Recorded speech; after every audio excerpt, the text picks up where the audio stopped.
আসসালামু আলাইকুম ওরহমতুল্লাহি ওয়াবারাকাতুহু। আলহামদুলিল্লাহ নাহমাদুহু ওয়া নাস্তাঈনুহু ওয়া নাস্তাগফিরুহু ওয়া নু'মিনু বিহি ওয়া নাতাওয়াক্কালু আলাইহি ওয়া নাউযু বিল্লাহি মিন শুরুরি আনফুসিনা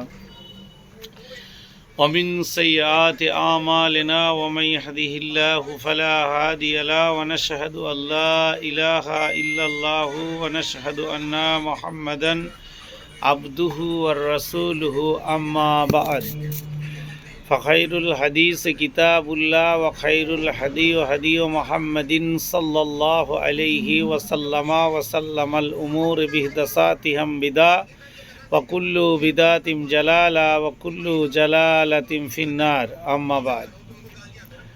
প্রিয় সুধী, আজকে সারা পৃথিবী জুড়ে শক্তি, ক্ষমতা, বাহুবল এইসব চলছে। সেই বিষয় নিয়ে দু চারটে কথা আপনাদের সামনে উপস্থাপন করব ইনশাআল্লাহুল আজিজ। শক্তি, ক্ষমতা, জ্ঞান, বুদ্ধি ইত্যাদি আল্লাহ তাবারাক ওয়া তাআলারই দান। এইসবের জন্য গর্ব করা, অহংকার করা না করে আল্লাহর প্রতি কৃতজ্ঞতা নিবেদন অবশ্যই করতে হয়, তাহলে আল্লাহ তাবারাক ওয়া তাআলা খুশি হন। আর এখন বর্বরতা, জাহিলিয়াতের যুগে আপনি অনুভব করুন, ভারতবর্ষ থেকে পশ্চিমা দেশের যেসব শক্তিধর দেশগুলো রয়েছে, যারা দেশের মাথা, যারা দেশের মোড়ল, তারা আজকে কি কাজ করতে ব্যস্ত সেটা একটু অনুভব করুন, তাহলে বুঝতে পারবেন। আজকে পৃথিবীর বুকে তাবড় তাবড় নেতারা, আজকে তারা 6 থেকে 12 বছর শিশুদের নিয়ে যে নির্যাতনের খেলায় মত্ত, তারা আজকে তাদেরকে রোষ করে হারাম খাবার দিয়ে মানুষের মাংসকে তারা ভক্ষণ করছে। তাহলে শক্তি, ক্ষমতা, জ্ঞান, বুদ্ধি, বিবেক, বিবেচনা কোথায় গিয়ে দাঁড়িয়েছে? এরপরে দ্বিতীয় নম্বরে যেটা বলছি, কোনো সমাজ কৃষি, শিল্প, কারিগরি ক্ষমতা, অর্থে উন্নত হওয়ার সাথে সাথে প্রকৃতি মূল্যবোধ ও নৈতিক চরিত্রে উন্নত না হলে তাদের মধ্যে বেশি অত্যাচার, অনাচার, হঠকারিতা এইসব প্রচুর পরিমাণে দেখা দেয়।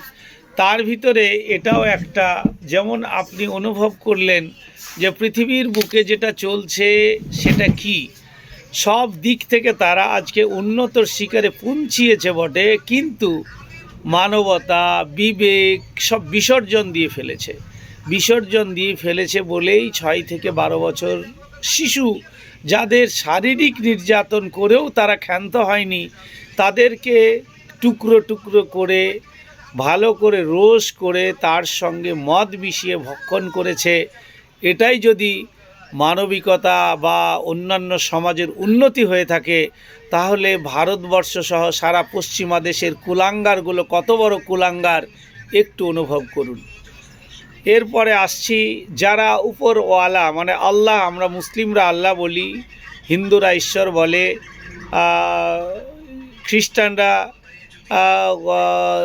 খ্রিস্টানরা বলে, এই যে এক একজন ধর্মের এক একভাবে ডাকে। তো সেই পরিধি অনুযায়ী আল্লাহ মানুষকে অনেক সম্পদ দিয়ে পরীক্ষা করেন। তা সেই সম্পদ দিয়ে পরীক্ষা, ভালো মানুষ সম্পদ পেলে বিনয়ী হয়ে যায়, খারাপ মানুষ সম্পদ পেলে এই যে কাজগুলো করছে, এরা সবই খারাপিপনা মানুষের ভিতরে। আমাদের ভারতীয় প্রধানমন্ত্রী নরেন্দ্র মোদী, আমেরিকার প্রধানমন্ত্রী ডোনাল্ড ট্রাম্প, আরবের প্রধানমন্ত্রী আবদুল্লাহ বিন, যারা আছে সালমান বিন আবদুল্লাহ, এরা এত নোংরামিশি করে পৌঁছে গেছে। আল্লাহর মার, দেশের বার, আল্লাহ যখন মারবে তখন কেউ পৃথিবীতে এদেরকে বাঁচিয়ে রাখতে পারবে না। তাই আল্লাহ ক্ষমতা দিয়েছে, সেই ক্ষমতা তারা অপব্যবহার করছে। আজকে নিষ্পাপ শিশু, যার কিছু নেই, কিচ্ছু করার ক্ষমতা নেই, তাদেরকে নিয়ে তাদেরকে লাগাতার ধর্ষণ করে, তাদেরকে মেরে দিয়ে, তাদেরকে রোষ বানিয়ে, তাদেরকে হারাম খাবার দিয়ে ভক্ষণ করেছে। এরাই দেশের সবথেকে বড় নেতা, এরাই দেশের সবথেকে বড় মুখবাদী লোক। আল্লাহ তাবারাক ওয়া তাআলা চেয়েছিলেন তাদেরকে দেশের নেতা বানাবার উদ্দেশ্যে, কিন্তু সেই নেতার দ্বারা এই অকাজ কুকাজ হবে। তিনি হয়তো জানতেন, কিন্তু তিনি যে তাদেরকে সারা বিশ্বের বুকে কুকুর বানিয়ে দেবেন তারা কখনো কল্পনা করতে পারেনি। একটা কুকুরেরও মূল্য রয়েছে, এই বিশ্বের বড় বড় তাবড় নেতাদের কোনো মূল্য নেই। এরা একদম কুকুরের থেকেও নীচ, শুয়োরের থেকেও নীচ। এর থেকে আর কি বলার আছে। আসসালামু আলাইকুম ওয়া রাহমাতুল্লাহি ওয়া বারাকাতুহু।